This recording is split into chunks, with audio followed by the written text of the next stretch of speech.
Welcome back to our YouTube study channel, that is Nagin Group of Studies.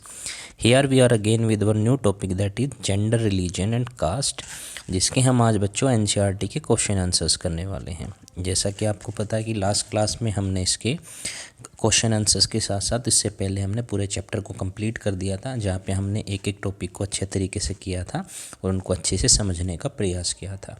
आशा करता हूँ आपको अच्छे से समझ में आया होगा।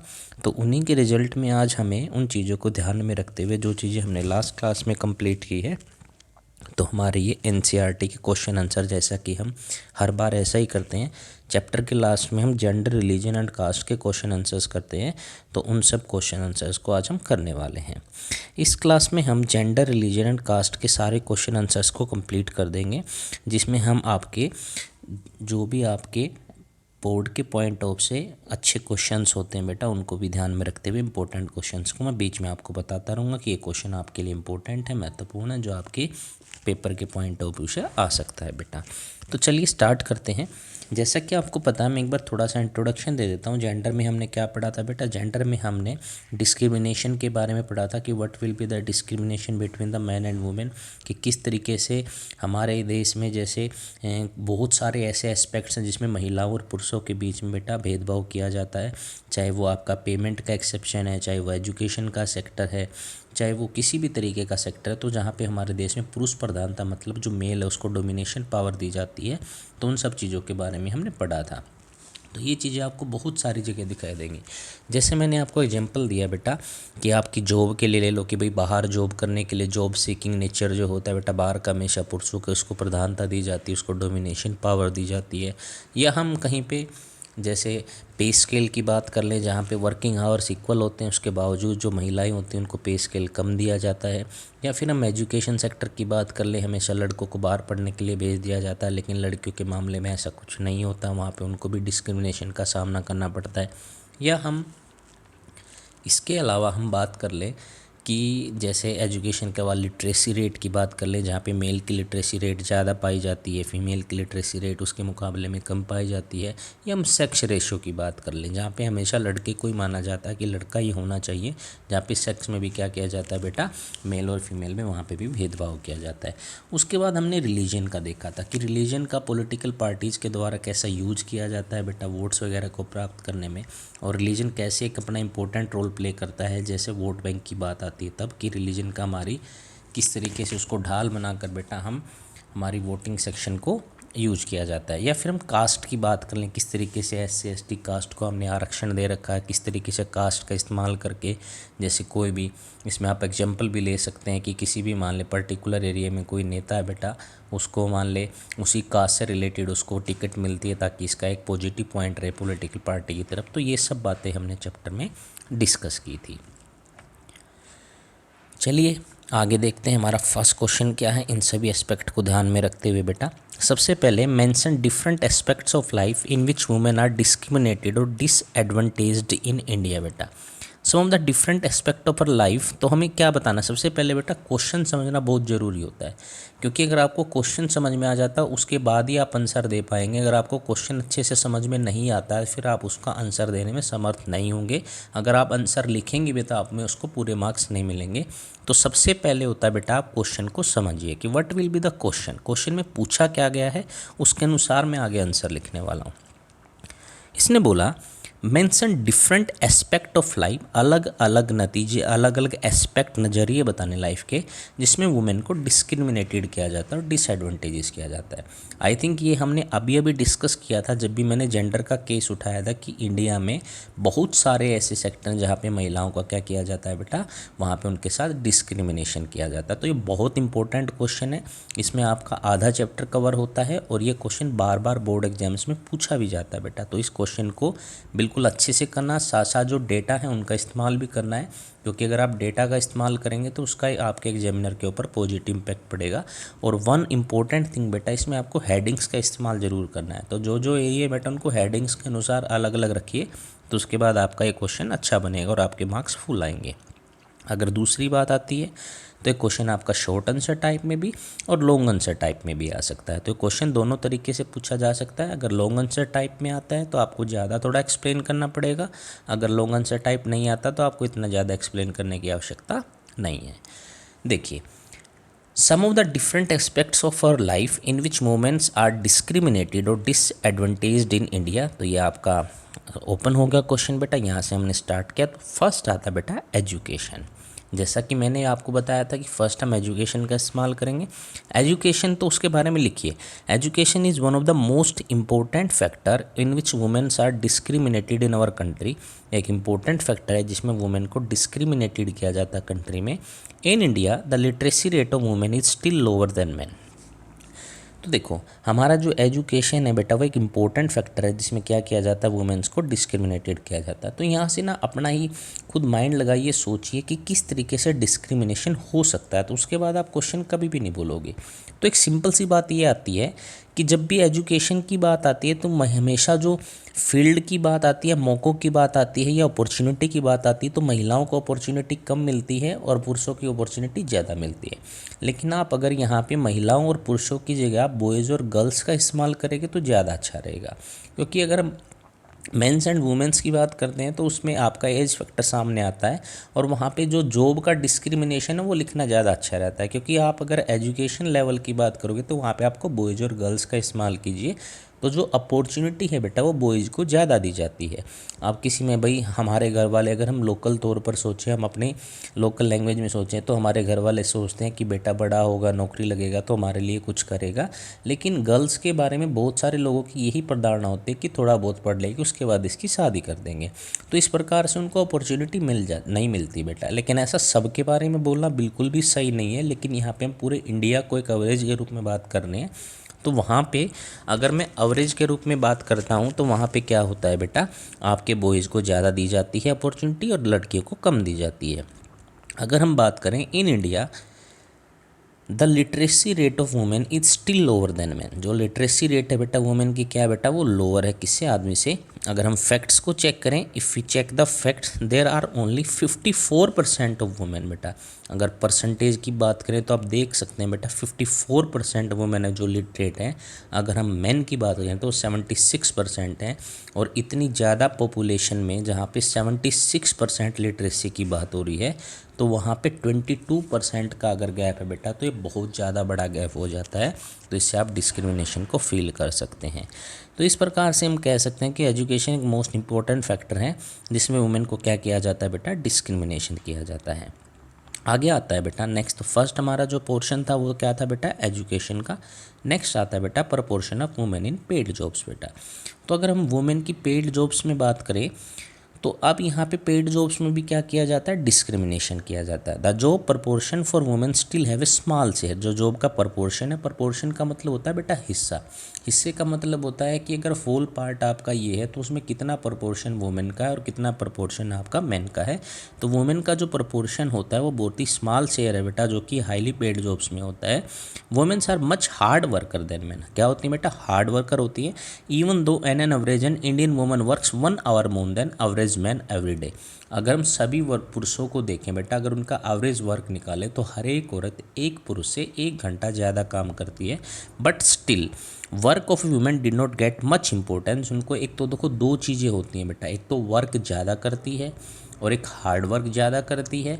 उसके बावजूद वर्क ज़्यादा है, उसके बाद भी सैलरी क्या मिलती है बेटा, या तो कम मिलती है और इक्वल तो मिलती ही नहीं है बेटा। तो इक्वल क्या मिलती है बेटा, लो पेड जॉब्स करनी पड़ती हैं उनको। तो इस प्रकार से हम बोल देते हैं कि ये भी हमारे इंडिया में क्या है बेटा, डिस्क्रिमिनेशन हो रहा है। तो इस प्रकार उन्होंने बोला कि womens are much hard worker than man even though an average an Indian women works 1 hour more than average man every day. 1 घंटा ज़्यादा काम करती है किसके, मैन के एवरेज में। But still work of a women did not get that much importance. लेकिन उनको इतनी ज़्यादा इंपॉर्टेंस नहीं मिलती, due to which they have to work for low paid jobs. तो उनको किस में किया जाता है बेटा, लो पेड जॉब्स में उनको वर्क करना पड़ता है। तो ये था आपका सेकंड, जहाँ पे था बेटा पेड जॉब्स में अगर हम प्रपोर्शन की बात करें तो वहाँ पे भी क्या होता है, डिस्क्रिमिनेशन होता है। तो यहाँ पे हमने 2 फैक्टर्स को पढ़ लिया है। नंबर 1 है आपका एजुकेशन, जहाँ पे डिस्क्रिमिनेशन होता है, और नंबर 2 है बेटा आपका proportion of women in paid jobs में आता है।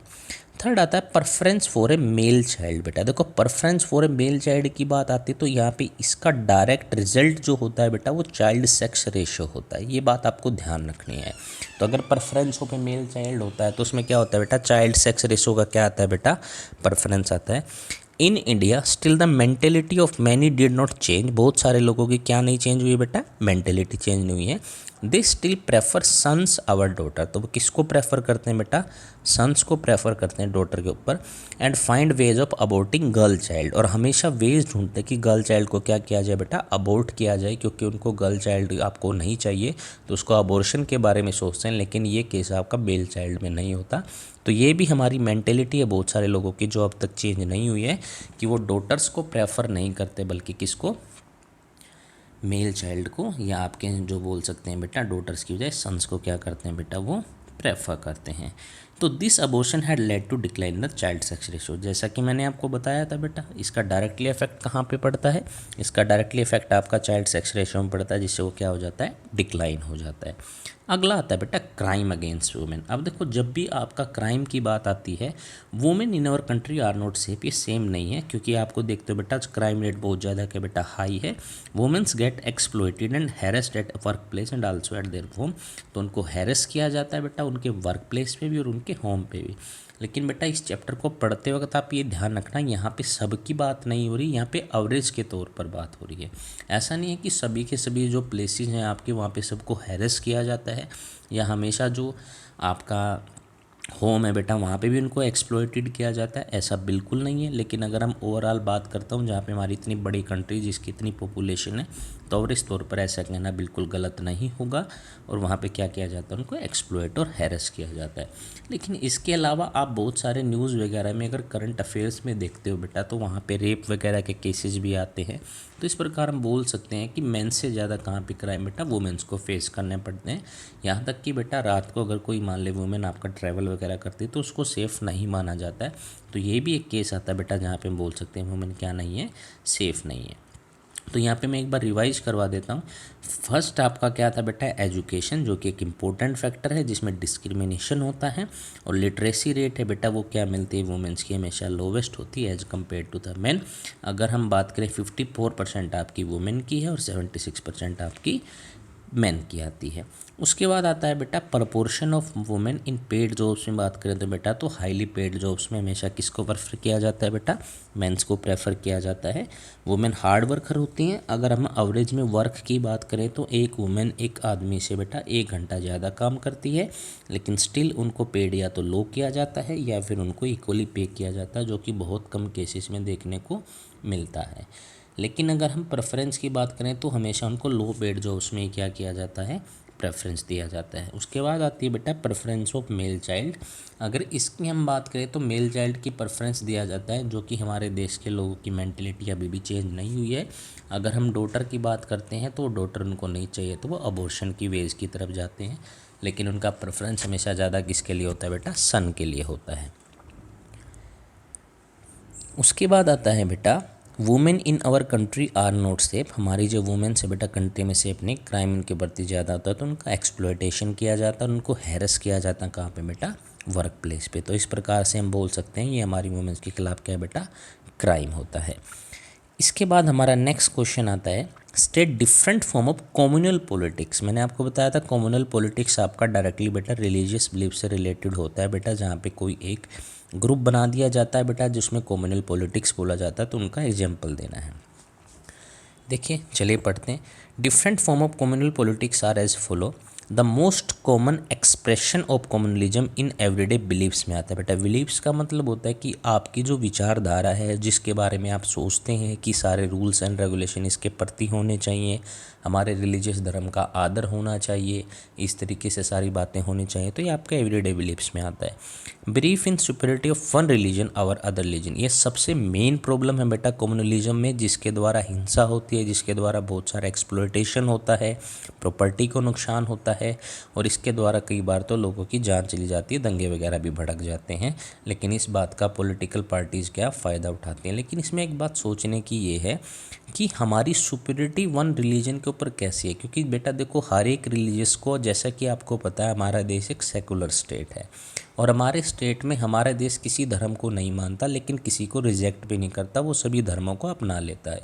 इसका एग्जाम्पल मैंने आपको इसका अगर आपको एग्जाम्पल लेना है तो इसका मैंने आपको एक एग्जाम्पल दिया था। जब भी हमारी नई संसद भवन का बेटा उद्घाटन हुआ था तो उस उद्घाटन में हमारे प्रधानमंत्री नरेंद्र मोदी ने उसके उद्घाटन में सभी धर्मों के जो भी पुजारी वगैरह होते हैं उन सबको बुलाया था, चाहे वो आपके मुस्लिम थे, चाहे वो आपके हिंदू थे, चाहे क्रिश्चियन थे, चाहे पारसी थे या सिख थे बेटा।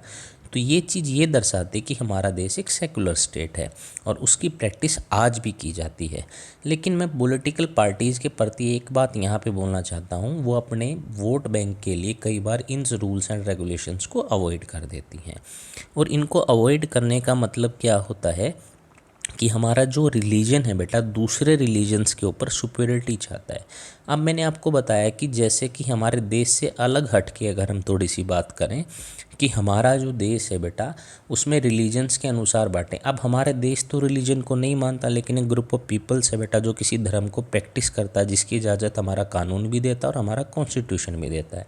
तो अगर हम एग्जांपल लें हिंदू और मुस्लिम्स में बेटा, अब हिंदू के रूल्स एंड रेगुलेशंस अलग होते हैं और मुस्लिम्स के रूल्स एंड रेगुलेशंस अलग होते हैं। तो अगर हम बात करें सुपीरियरिटी की तो एक अपने रूल्स हैं बेटा, दूसरे के अंदर उसको रूल नहीं माना जाता तो उसके ऊपर अपनी सुपीरियरिटी को दर्शाने की कोशिश करता है। इसका सबसे अच्छा एग्जांपल है बेटा, अगर हम नॉनवेज की, वेजिटेरियन के नॉनवेज की बात करें तो हिंदू मुस्लिम्स में बेटा ज़्यादातर प्रथा ये होती है कि वो नॉनवेज को प्रेफर नहीं करते, मांस मीट को वो नहीं खाते, उसको मानना बेटा उनके धर्म के खिलाफ होता है। लेकिन इसी चीज़ को मुस्लिम में प्रैक्टिस किया जाता है तो उसके बीच में, दोनों के बीच में टकराव हो जाता है। वो बोलते कि ये करना सही नहीं है, दूसरा बोलता हमारा धर्म इसकी इजाज़त देता है तो ये करना सही है।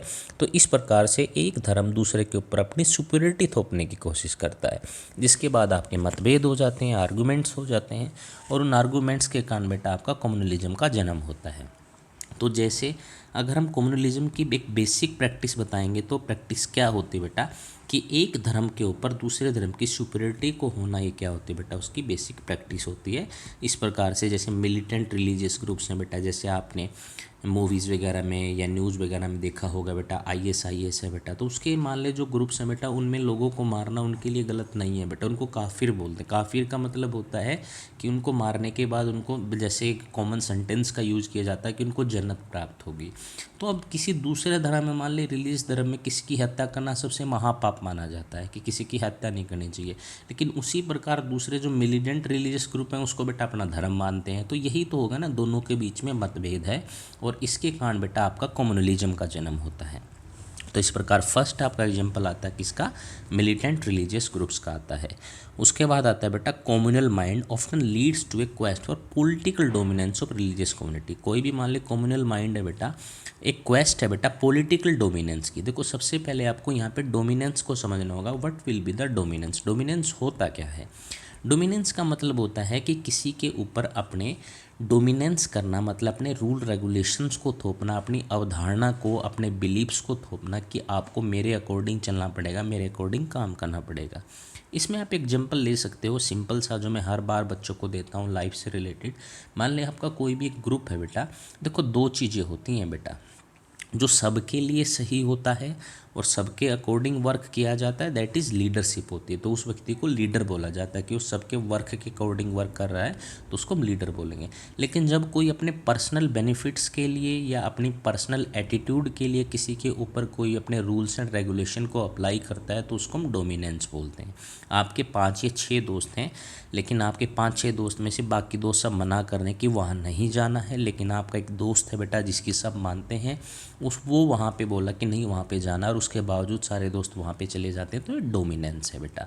लेकिन जब उसने देखा कि ज़्यादातर लोगों की वोट क्या कि वहाँ पे जाना चाहिए, सिर्फ एक एग्जाम्पल है बेटा, और वो सबकी सुनने के बाद वो डिसाइड करते हैं सब मिलकर कि चलो चलते हैं, लेकिन मानी उसी की जा रही है, बोल वही रहा है, तो इसको हम लीडरशिप बोलेंगे, तो इसको डोमिनेंस बोलते हैं। जब अपने रूल्स एंड रेगुलेशन को किसी के ऊपर फोर्सली अप्लाई किया जाता है तो कम्युनल माइंड से क्या होता है बेटा, पॉलिटिकल डोमिनेंस होता है किसी रिलीजियस कम्युनिटी का। For those belonging to community it can take them for a desire to form a separate political unit. तो क्या बनाना स्टार्ट कर देते हैं, एक सेपरेट पॉलिटिकल यूनिट बनाना स्टार्ट कर देते हैं, जिसका जो आधार होता है वो आधार क्या होता है बेटा, धर्म होता है। Separatist leaders and political party in Jammu and Kashmir. बेटा तो ये आप देख सकते हैं बेटा, जो लीडर्स होते हैं बेटा अपने धर्म के अकॉर्डिंग सेपरेट लीडर्स हो जाते हैं और पॉलिटिकल पार्टीज़ का निर्माण कर देते हैं, जैसा कि जम्मू एंड कश्मीर में इसका एक एग्जांपल लिया जा सकता है। तो सेकंड था बेटा आपका पॉलिटिकल पार्टीज।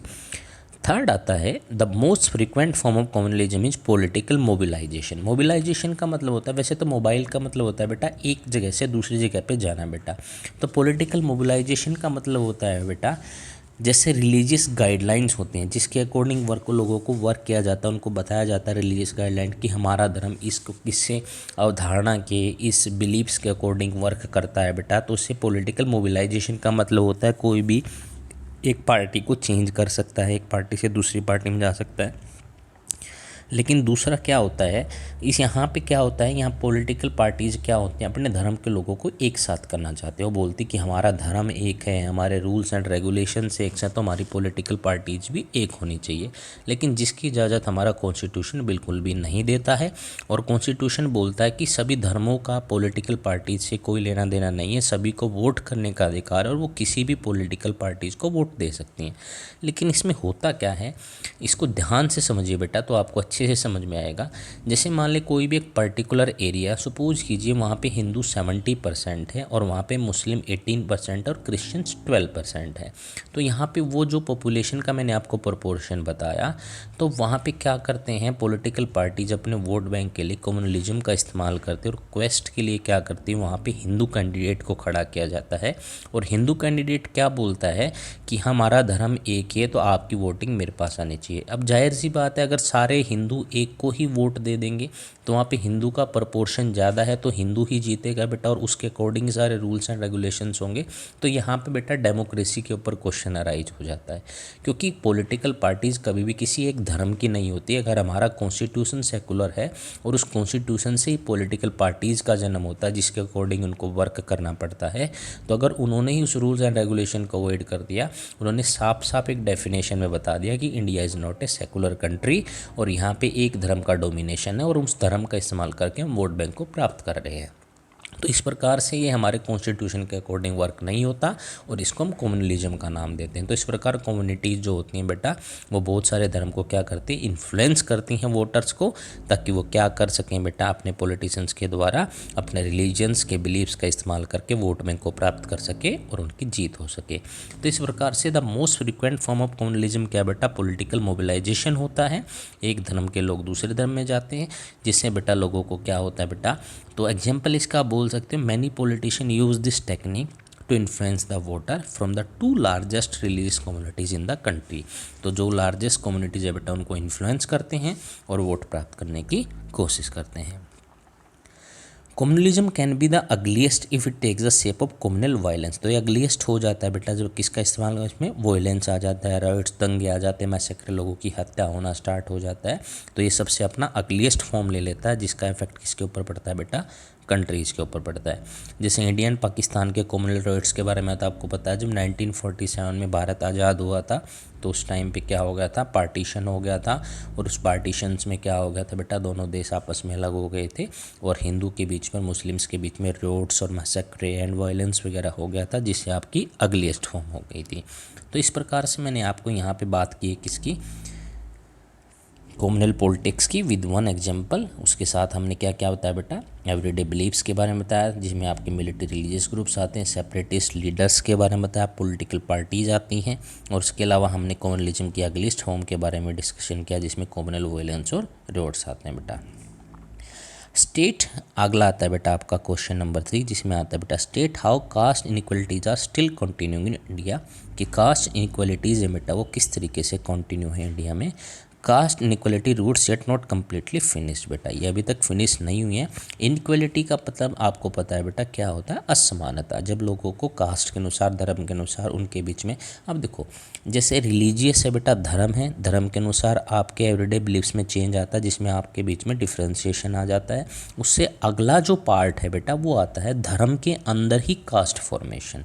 अगर मैं हिंदू को अलग अलग ग्रुप्स में डिवाइड करना चाहूँ तो उसमें कास्ट की फॉर्मेशन होती है। अगर मैं आपको मुस्लिम्स में, जैसे हिंदू में सबको पता है ये बनिया है, ये जाट है, ये इस तरीके से है, तो इस तरीके से धर्म को डिवाइड कर दिया जाता है। इसी प्रकार मुस्लिम्स में क्या ये शिया है, ये सुन्नी है, इस तरीके से मुस्लिम्स को डिवाइड कर दिया जाता है।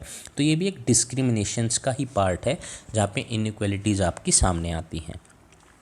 तो इस प्रकार caste inequality root yet not completely finished. पहले तो जैसे आपकी इनइक्वलिटीज़ की बेटा जो डिग्री थी बेटा बहुत ही ज़्यादा हाई थी, जहाँ पे लोगों को छूने नहीं दिया जाता था, उनके मंदिर अलग होते थे, उनको पीने के लिए पानी कहीं दूर से लेके आना पड़ता था, कुएं में उनको अलाउड नहीं किया जाता था।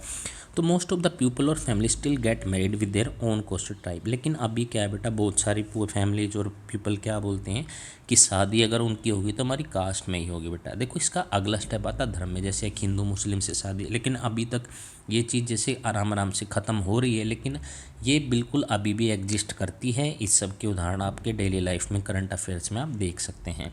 तो मोस्ट ऑफ द पीपल और फैमिली स्टिल गेट मैरिड, उनकी शादी की जाती है with in their own caste और ट्राइब में बेटा। This caste inequality in country still leads to untouchability among various social groups में। क्या फॉर्म करती है बेटा, अनटचेबिलिटी आती है, जहाँ पे छूने की परमिशन नहीं होती है। Education yet not easily available to the people belong to low caste. जो एजुकेशन है वो भी ईजिली अवेलेबल नहीं है क्योंकि जो लो कास्ट से लोग बिलोंग करते हैं। और इसका रिजल्ट क्या होता है, जैसा कि आपको पता है बेटा, एसएस में अगर कोई भी फैक्ट होता है तो उसके रिजल्ट के बारे में बच्चे को ज़रूर सोचना चाहिए। जैसे education yet not easily available to the people belong to the low caste sorry. Economic status is also closely link to the caste system. अब देखो दो चीज़ें यहाँ पे आई है, एक तो आया है एजुकेशन। भाई एजुकेशन अगर आपकी लो कास्ट में ईजिली अवेलेबल नहीं होगी तो इसका डायरेक्टली नेगेटिव इम्पैक्ट हमारी लिटरेसी रेट के ऊपर पड़ने वाला है। अगर एजुकेशन ही अवेलेबल नहीं होगी तो अगर कोई पढ़ना चाहेगा उसके बावजूद उसको एजुकेशन नहीं मिल रही है तो ये हमारे देश की सबसे बड़ी हार होती है। यहाँ पे डेमोक्रेसी के ऊपर क्वेश्चन अराइज होते हैं कि कोई व्यक्ति, देखो डेमोक्रेसी के ऊपर क्वेश्चन इसलिए अराइज होते हैं बेटा, सरकार की देखो असफलता को तब माना जाता है अगर कोई व्यक्ति पढ़ने के लिए तैयार है और उसको एजुकेशन नहीं मिल रही है, और कोई व्यक्ति जॉब करने के लिए तैयार है और उसको एम्प्लॉयमेंट नहीं मिल रही। क्योंकि अनएम्प्लॉयमेंट की भी डेफिनेशन वही होती है, when a person is willing to work but he did not get the work. अगर उसको वर्क नहीं मिल रहा है लेकिन वो करने के लिए तैयार है तो उसको हम अनएम्प्लॉयमेंट बोलते हैं। लेकिन ऐसे अगर कोई एजुकेशन करने के लिए तैयार है लेकिन उसको एजुकेशन नहीं मिलती है तो बेटा इसका डायरेक्टली इम्पैक्ट किसके ऊपर पड़ता है, हमारी लिटरेसी के ऊपर पड़ता है। ऐसे ही economic status is also closely link to the caste system. तो इकोनॉमिक स्टेटस भी लो रहेगा। अब देखो इसका इफेक्ट इकोनॉमिक स्टेटस पे भी तो पड़ेगा ना बेटा, क्योंकि एजुकेशन ही तो होती है जो इकोनॉमिक स्टेटस में सुधार लाती है और एक पिलर के रूप में काम करती है। अब वहाँ पे एजुकेशन नहीं है, एजुकेशन नहीं है तो पर्सन जॉब करने के लिए तैयार नहीं हो पाएगा। जॉब नहीं करेगा तो बेटा तो वहीं वहाँ पे उसको एग्रीकल्चर के ऊपर डिपेंड रहना पड़ेगा या प्रिमिटिव टेक्नोलॉजी के ऊपर डिपेंड रहना पड़ेगा और उसका इकोनॉमिक स्टेटस आपका सुधरेगा नहीं। तो एक दूसरे के क्या बेटा लिंक होते हैं बेटा, किससे, कास्ट सिस्टम से।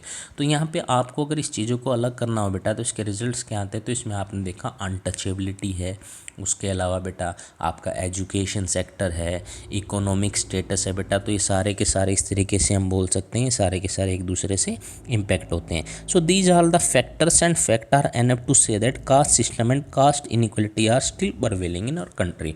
तो हमारी कंट्री में क्या करते हैं बेटा, ये परवेल करते हैं। तो इस प्रकार से हमने देखा बेटा कास्ट सिस्टम आज भी हमारे देश में एग्जिस्ट करता है, जिससे बहुत सारी फैमिलीज ऐसी होती हैं जो अपनी कास्ट और ट्राइब में मैरिज करना चाहती हैं। And caste inequality in our country still lead to the untouchability among the various social groups में क्या लेके आती बेटा, अनटचेबिलिटी लेके आती है। और जिससे हमारा एजुकेशन सेक्टर पे भी इफेक्ट पड़ता है और एजुकेशन सेक्टर के साथ साथ हमारा इकोनॉमिक स्टेटस पे भी इफेक्ट पड़ता है। चलिए ये था आपका क्वेश्चन नंबर 3। अब आगे बढ़ते हैं क्वेश्चन नंबर 4 की तरफ। आशा करता हूँ आपको क्वेश्चन नंबर 3 तक अच्छे से समझ में आया होगा। State 2 reasons to say that caste alone can not determine election result in India. 2 reason ऐसे बताने हैं कि कास्ट, जैसे हमें पता है बेटा कास्ट अकेली डिसाइड नहीं करती इलेक्शन रिजल्ट्स को, लेकिन यहाँ पे एक पॉजिटिव तरीके से सोचिए बेटा। देखो कास्ट अपना, अब यहाँ पे जैसे कम्युनलिज्म का इस्तेमाल हो रहा है और कास्ट डिस्क्रिमिनेशन का इस्तेमाल हो रहा है, तो एक तरीके से हम बोल सकते हैं कि कास्ट भी एक इम्पोर्टेंट रोल प्ले करती है बेटा वोट बैंक के रूप में। लेकिन यहाँ पे थोड़ा सा उल्टा क्वेश्चन दिया गया है। जैसा कि मैंने आपको बताया था क्वेश्चन को समझना लिखना बहुत ज़रूरी है। आप क्वेश्चन को ध्यान नहीं पढ़ेंगे तो आप कास्ट के फेवर में लिखाएंगे, भाई कास्ट किस तरीके से आपके इलेक्शन को अफेक्ट करती है, ये भी क्वेश्चन आपका आ सकता है। भाई कास्ट में आप कम्युनलिज्म के बारे में लिखेंगे, भाई कम्युनलिज्म होता है रिलीजियस के बिलीफ्स का इस्तेमाल किया जाता है, कास्ट की पॉपुलेशन को ध्यान में रखते हुए बेटा सेकुलर स्टेट के अपोजिशन में काम किया जाता है और पॉलिटिकल पार्टी इस तरीके से वोट बैंक को प्राप्त कर लेती हैं।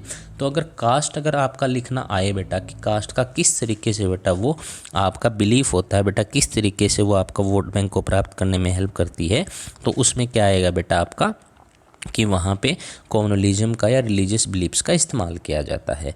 लेकिन यहाँ पे क्वेश्चन थोड़ा सा अपोजिट है। यहाँ पे पूछा गया कि 2 रीजन बताने हैं जिसमें डिटरमाइन करना है रिजल्ट इंडिया के बारे में कि इलेक्शन रिजल्ट में। देखो, in our country no parliament constitution has a clear majority of one single caste. कोई भी पार्लियामेंट कॉन्स्टिट्यूशन में clear majority one single caste की नहीं है, जहाँ पे बिल्कुल मेजोरिटी मिली हो बेटा एक सिंगल कास्ट को।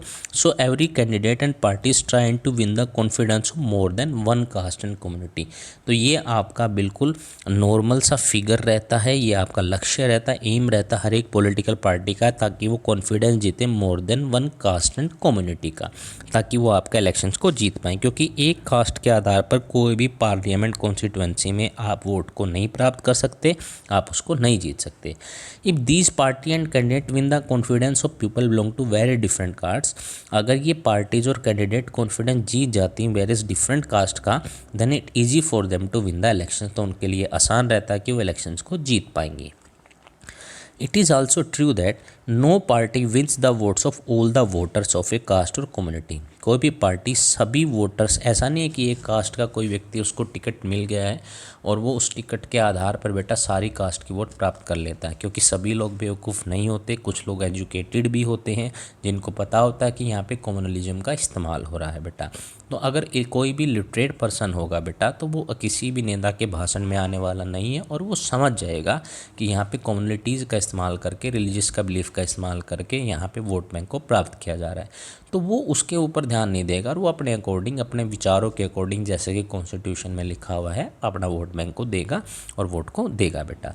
लेकिन इस प्रकार से हम बोल सकते हैं कि कास्ट के सभी लोगों को प्राप्त नहीं किया जा सकता। Many political leaders and people refer to caste is a vote bank of one party. बहुत सारी लीडर पीपल रेफर करते कास्ट का एक वोट बैंक होता पार्टी के लिए। This simply mean that people from that particular caste और community will vote in large proportion for the party. लेकिन हम ये कहना बिल्कुल भी गलत नहीं होगा कि कम्युनलिज्म का और रिलीजियस बिलीफ का इस्तेमाल करके एक लार्ज प्रोपोर्शन ऑफ वोट को प्राप्त किया जा सकता है और पार्टिकुलर कैंडिडेट के लिए बेटा। तो इस प्रकार हम बोल सकते हैं कि कास्ट कम्युनिटी में इसका इस्तेमाल किया जाता है। तो यहाँ पे हमने 2 चीज़ें पढ़ी कि कास्ट अलोन कैसे डिटरमाइन करती है। एक तो हमारी जो पार्लियामेंट्री कॉन्स्टिट्यूएंसी है बेटा, उसमें क्लियर मेजोरिटी सिंगल कास्ट के लिए नहीं है। So every candidate must try to win the confidence of the one caste and community को जीतना पड़ता है और कॉन्फिडेंस में लेके आना पड़ता है दूसरी कास्ट को भी, ताकि वो इलेक्शंस को विन कर पाएँ। और दूसरा बेटा, एक कास्ट के सभी लोग कभी भी एक पार्टी को अपनी सारी वोट्स को नहीं देते हैं। उनके लिए उनको क्या करना पड़ता है बेटा, दूसरी कास्ट को भी कॉन्फिडेंस में लेना पड़ता है, ताकि क्योंकि वहाँ से भी लोग दूसरी पार्टीज़ को वोट देते हैं और दूसरी कास्ट के दूसरी को वोट देते हैं, जहाँ पे आपका ध्यान रखना पड़ता है। तो इस प्रकार हम बोल सकते हैं कि पार्टी किस में देती है बेटा, लार्ज प्रोपोर्शन में होती हैं और पर्टिकुलर कैंडिडेट को क्या देती हैं बेटा, वोट देती हैं। आगे देखिए, what is the status of women representation India legislative bodies. हमें स्टेटस बताना है बेटा women representation in India legislative bodies में बेटा कि वुमेन का रिप्रेजेंटेशन क्या है। तो देखिए, the status of women representation in India legislative bodies in India is follow. In Lok Sabha 10% और लेस देन 10%। लोकसभा में कितना बेटा 10% है या तो लेस देन 10% है। असेंबलीज़ का हम बात करें, हम लोकल लैंग्वेज में बात करें तो कितना बेटा लेस देन 5% है।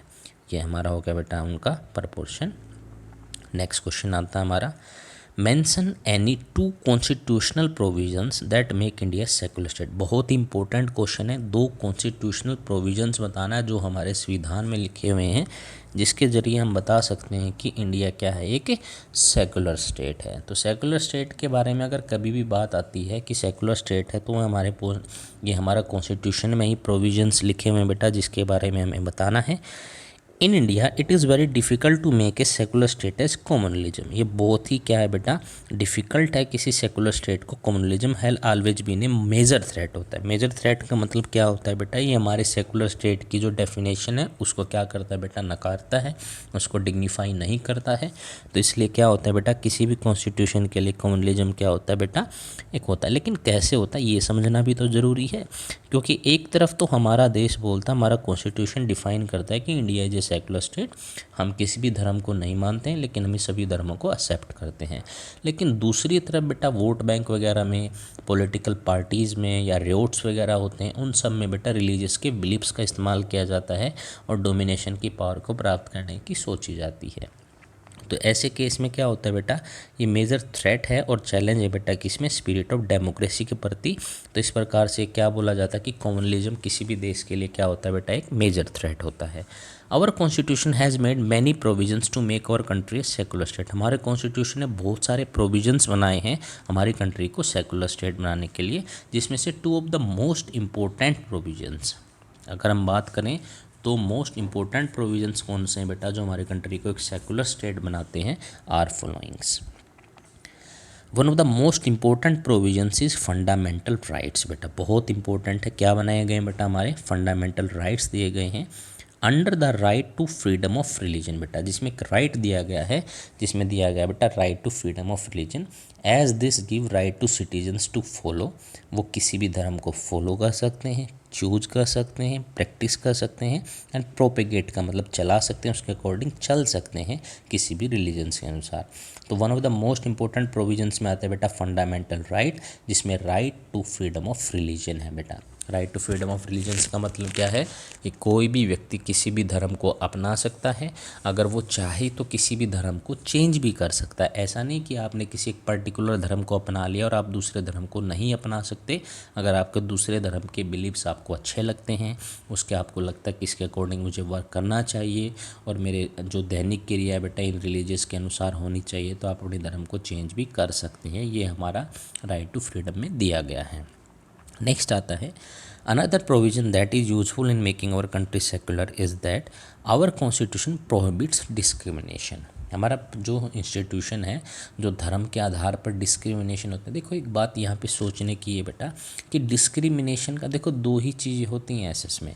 एक तो होती है व्हाट इज़ द रीज़न, भाई कारण क्या है इस चीज़ का, और दूसरा होता है व्हाट इज़ द रिजल्ट, अब भाई इस चीज़ का रिजल्ट क्या है। तो अगर हम कारण की बात करते हैं डिस्क्रिमिनेशन की, देखो मैंने दोनों बातें आपके साथ की हैं कि व्हाट इज़ द डिस्क्रिमिनेशन का रीज़न क्या है। तो हमारा जो डिस्क्रिमिनेशन का अगर कभी भी रीज़न की बात आती है तो रीज़न की बात में सबसे इम्पोर्टेंट चीज़ आती है जो इस चीज़ को जन्म देती है, दैट इज़ रिलीजियस बिलीव्स होते हैं बेटा।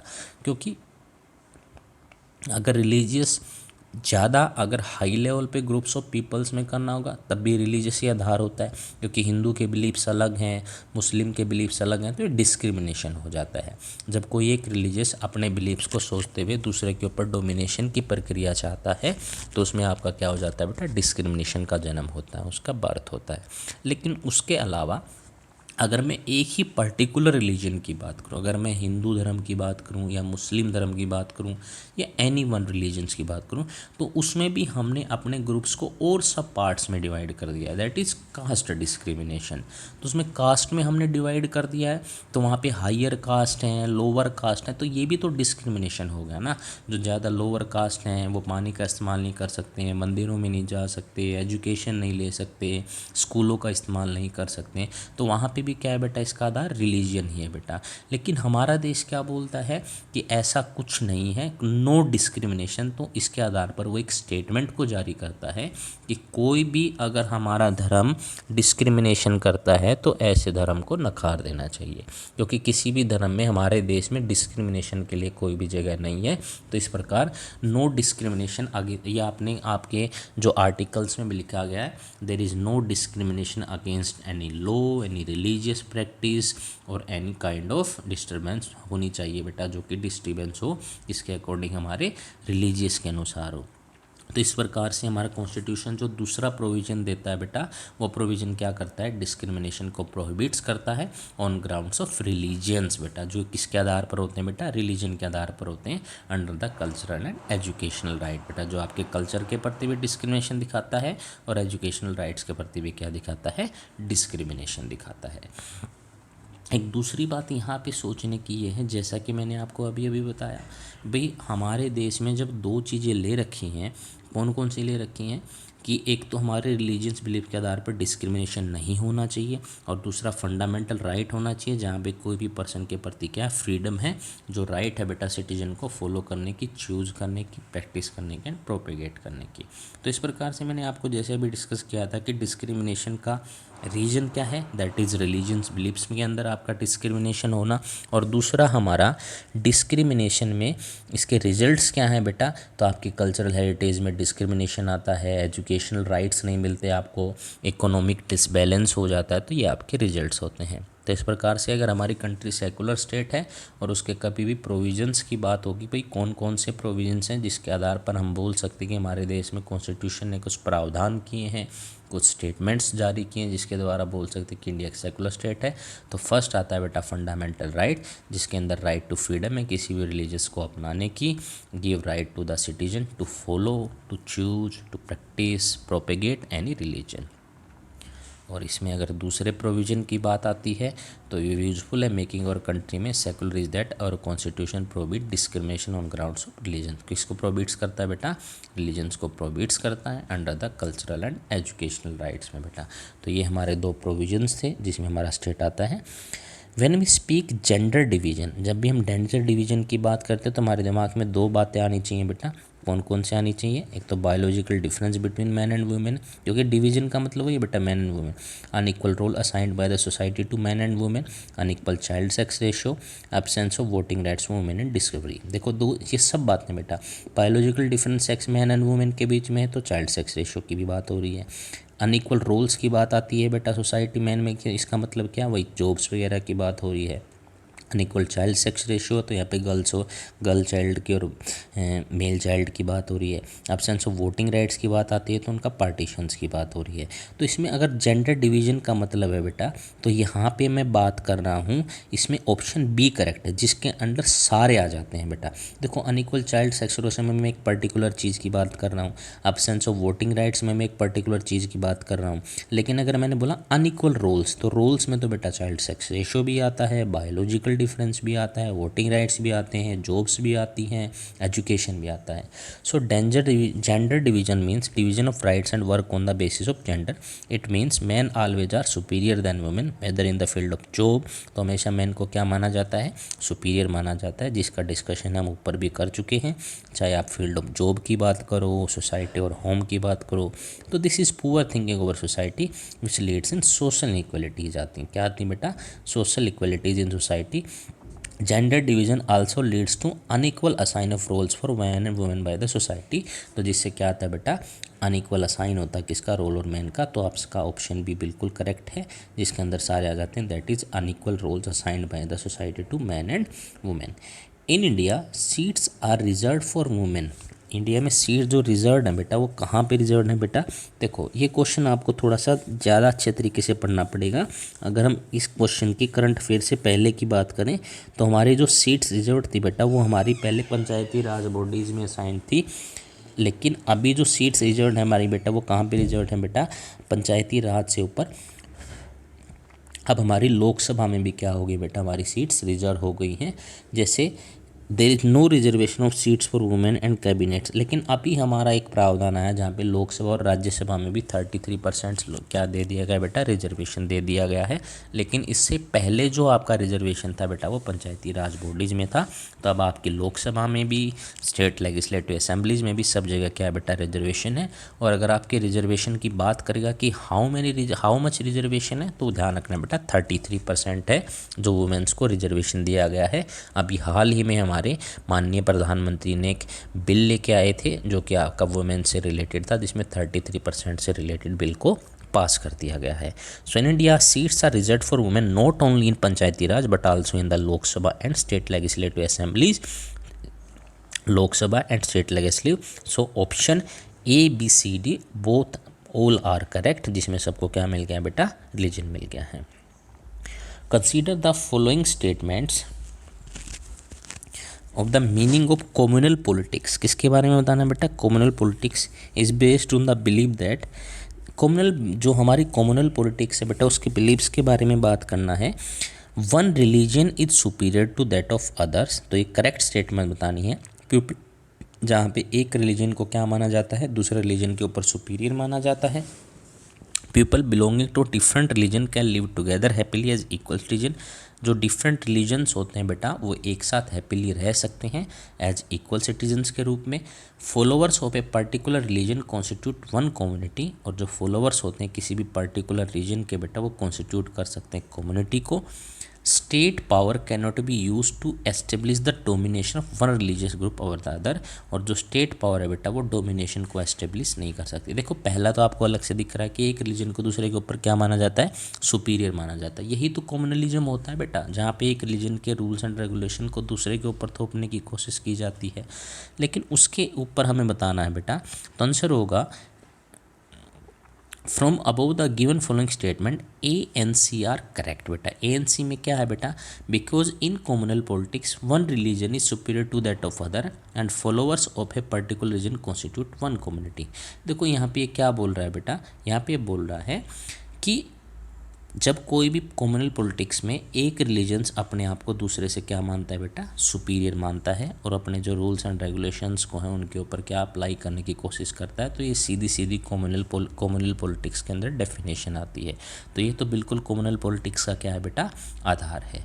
लेकिन दूसरा अगर हम बात करें, followers of a particular religion constitute one community, क्या करता है बेटा, एक कम्युनिटी को। अब एक बात सोचिए यहाँ से, अगर मान ले कम्युनलिज्म में क्या आता है बेटा, कम्युनिटी वर्ड भी तो छिपा हुआ है, क्योंकि अगर मान ले एक कम्युनिटी बनेगी तभी तो अपने रूल्स एंड रेगुलेशन को दूसरे के ऊपर अप्लाई कर पाएगी, उसी को हम क्या बोलते हैं बेटा, कम्युनिटी बोलते हैं। जब कोई लोग कम्युनलिज्म का इस्तेमाल करते हैं तो एक ग्रुप बनता है बेटा। अब ग्रुप का अगर एग्जाम्पल ले सकते हो, जैसे महाराष्ट्र में अभी भी एक्टिव है, जैसे बजरंग दल की आप बात कर सकते हो, हिंदू महासभा है, तो इस प्रकार से वो अपना क्या बना लेते हैं बेटा, कम्युनिटी बना लेते हैं। तो यहाँ पे ऑप्शन A और C करेक्ट हैं, लेकिन उसके साथ साथ हम B और D को भी देखेंगे। जैसे क्या बोल रहा है, people belonging to different religion can live together, ऐसा तो नहीं बोलता ना बेटा कम्युनिटी, क्योंकि डिफरेंट रिलीजन्स की बात आती है तो वहाँ पे अपने धर्म को पर्टिकुलर माना जाता है, दूसरे के ऊपर अपने रूल्स एंड रेगुलेशन को स्थापित किया जाता है। तो यहाँ पे बिल्कुल भी नहीं है कि people belonging to different religion can live together happily, एक साथ रह सकते हैं इक्वल सिटीजन्स के रूप में। लेकिन अगर ये स्टेटमेंट जारी की जाए बेटा तो ये किसके अनुसार हो सकते हैं, ये भी तो सोचा जा सकता है ना यहाँ पे। चलो ठीक है, this is not according to the communalism, ये कम्युनिटी के अकॉर्डिंग नहीं है, लेकिन ये किसके अकॉर्डिंग हो सकती है, तो बेटा ये हमारे सेकुलर स्टेट के अकॉर्डिंग हो सकती है। हमारा स्टेट यही बोलता है कि डिफरेंट रिलीजन्स के लोग एक साथ टुगेदर हैप्पीली किसी भी एक देश में रह सकते हैं, वो किसी भी धर्म को अपना सकते हैं। तो ये जो स्टेटमेंट है बेटा, ये कम्युनलिज्म की स्टेटमेंट नहीं है, बल्कि ये आपकी किसकी स्टेटमेंट, ये आपकी सेकुलर स्टेट के अकॉर्डिंग है। डी देखें, state power can not be use to establish the domination of one religious group over the other. देखो क्या बोल रहा है, state power can not be use, state power का इस्तेमाल नहीं किया जा सकता establish the domination of one religious group over other. बेटा स्टेट पावर का तो देखिए रिलीजियस ग्रुप्स में कोई आधार ही नहीं है बेटा, उसका थोड़ा सा कम्युनिटी से कोई रिलेशन है बेटा। तो स्टेट पावर में भी आपकी जो डी स्टेटमेंट है बेटा क्या हो जाएगी बेटा, ये बिल्कुल नेग्लेक्ट हो जाएगी कि इसके अकॉर्डिंग भी क्या नहीं हो सकता, वर्क नहीं हो सकता। ऊपर देखते हैं नेक्स्ट क्वेश्चन आपका, which among the following statement about Indian constitution is wrong. बेटा तो इंडियन कॉन्स्टिट्यूशन के अकॉर्डिंग हमें स्टेटमेंट बतानी है बेटा, कौन सी हमारी स्टेटमेंट क्या है बेटा, रॉन्ग है। देखिए, prohibits discrimination on grounds of religion, ये तो बिल्कुल सही बात है बेटा। क्या करता है, अभी मैंने थोड़ी देर पहले आपको पढ़ाया था कि क्या करता है बेटा, प्रोहिबिट्स करता है किसको, डिस्क्रिमिनेशन को, किसके ग्राउंड पे, रिलीजन के ग्राउंड पे। Give official status to one religion. अच्छा एक बात बताइए, डिस्क्रिमिनेशन ऑफ प्रोवाइड करता है, उसके बाद सेकंड पढ़िए, हम बी के ऊपर भी आएंगे, इसको डिस्कस करेंगे। Provide to all individual freedom to profess any religion, ये भी हमारा आर्टिकल्स में लिखा हुआ भी, कोई भी व्यक्ति किसी भी धर्म को अपना सकता है, उसको अप्लाई कर सकता है। Ensure equality of citizen with the religious communities. Equality of citizens भी अलग अलग रिलीजियस कम्युनिटीज़ के, लेकिन क्या हमारे देश का कोई ऑफिशियल स्टेटस है किसी वन रिलीजन का? बिल्कुल नहीं है बेटा। हम सारे धर्मों को मानते हैं, हमारा देश सभी धर्मों को एक्सेप्ट करता है, लेकिन हमारे धर्म ने किसी भी ऑफिशियल स्टेटस किसी वन रिलीजन को नहीं दिया है। तो आपकी जो स्टेटमेंट भी है वो बिल्कुल क्या हो जाएगी बेटा? गलत हो जाएगी। देखिए, our Indian constitution is the most lengthiest constitution in the world. ये भी एक फैक्ट है बेटा। हमारा संविधान, लिखित संविधान दुनिया का सबसे बड़ा संविधान है। It prohibits discrimination on ground of religion. Prohibit करता है डिस्क्रिमिनेशन को जो रिलीजन के ग्राउंड पे होते हैं। इंडिविजुअल को freedom profess any religion, ensure equality of citizen with religious community के साथ क्या करता है? रिलीजियस के साथ क्या करता है बेटा? उनको भी करता है, लेकिन हमारा किसी भी एक स्टेटस को क्या नहीं देता बेटा? Status. But it never talks about the giving official status to one religion, hence option B आपका करेक्ट नहीं है बेटा। उसके बाद आता है social division based on dash are peculiar with the most of the people of family still get married with their own caste. बेटा होते हैं कास्ट में डिवाइड करते हैं, पढ़ चुके हैं हम ऊपर। This caste inequality in our country still leads to untouchability आते बेटा। अनटचेबिलिटी का मतलब क्या होता है बेटा? कि एक दो छुआछूत की जो बीमारी थी, जो एक बीमारी समझिए बेटा थी for the social division of society. So caste है बेटा, social division based on caste are peculiar in India. तो क्या बेटा जो बेस्ड हमारा किसका? कास्ट का। ये क्या है बेटा? बिल्कुल पेक्यूलियर है। Match list 1 to the list 2 के साथ हमें कनेक्ट करनी है। देख लीजिए, a person who believe in equal rights and opportunity for women, किसको क्या बोलते हैं बेटा? फेमिनिस्ट बोलते हैं। A person who says that religion is the principal basis of community, उसको हम कम्युनलिस्ट बोलते हैं। A person who think that caste is the principal basis of community, उसको कास्टिस्ट बोलते हैं। A person who does not discriminate other on the basis of religious, उसको secularist बोलते हैं। तो सेकुलर में ये वर्ड छिपा हुआ है बेटा, जिसको हम क्या बोलते हैं? सेकुलरिस्ट बोलते हैं। तो I think that is your last question of the chapter. आपका जो एनसीईआरटी के क्वेश्चन था उनका ये क्या था बेटा? लास्ट क्वेश्चन था। इस प्रकार आपके क्वेश्चन सारे क्या होते हैं? ऐड होते हैं। आशा करता हूँ आपको क्वेश्चन आपको अच्छे लगे होंगे, अच्छे से समझ में आए होंगे। अगर उसके बावजूद भी कोई डाउट है बेटा तो आप कमेंट सेक्शन में लिख सकते हैं। मैं उस डाउट को नेक्स्ट क्लास में क्लियर कर दूँगा। आई होप आपको ये सारे क्वेश्चन ईजिली अंडरस्टैंड हो गए होंगे। तो thank you very much to attend this session. If you like the video please like and comment and subscribe our channel that is Nageen group of studies. Thank you very much to attend this session. Have a nice day.